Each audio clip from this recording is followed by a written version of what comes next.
Lions league football tournament 31 കട്ടപ്പനയിൽ നടക്കും. Kattappana lions ക്ലബ്ബും ലയൺസ് ലിയോ ക്ലബ്ബും സംയുക്തമായിട്ടാണ് ടൂർണമെന്റ് സംഘടിപ്പിക്കുന്നത്.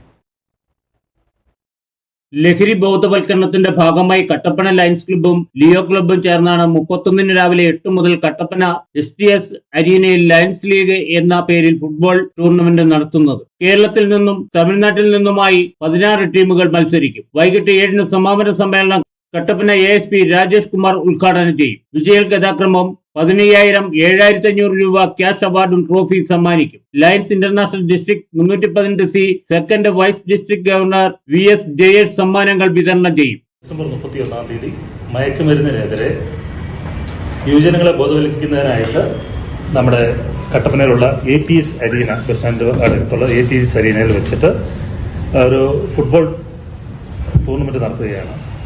അതിൽ 16ഓളം ക്ലബ്ബുകൾ പങ്കെടുക്കുന്നത്, 16ഓളം ടീമുകൾ പങ്കെടുക്കുന്നുണ്ട്. കേരളത്തിൽ നിന്നും തമിഴ്നാട്ടിൽ നിന്നുമായ ഒട്ടനവധി ടീമുകളാണ് ഇതിനകത്ത് പങ്കെടുക്കുന്നത്. രാവിലെ 8 മണിക്ക് തന്നെ നമ്മുടെ ഇതിൻ്റെ ടൂർണമെന്റ് സ്റ്റാർട്ട് ചെയ്യുന്നതാണ്.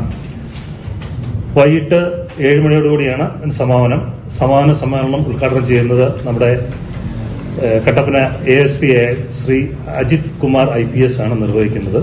ക്രിസ്മസ് പുതുവത്സരത്തോടനുബന്ധിച്ച് യുവാക്കൾക്കിടയിലെ ലഹരി ഉൽപ്പന്നങ്ങളുടെ ഉപയോഗം തടയുന്നതിനും ബോധവൽക്കരണവുമാണ് പരിപാടി ഉദ്ദേശമെന്ന് ഭാരവാഹികൾ പറഞ്ഞു. വാർത്താ സമ്മേളനത്തിൽ Sens Kurian, Jebin Jose, K Sasidharan, Alan Vincent, Sreejath Unnithan, George Thomas, MM Joseph, Amal Mathew, Shaji Joseph, KC Jose, Shone Reji, Dua Sens, Veda Sreejith, Bibin Mathew എന്നിവർ പങ്കെടുത്തു.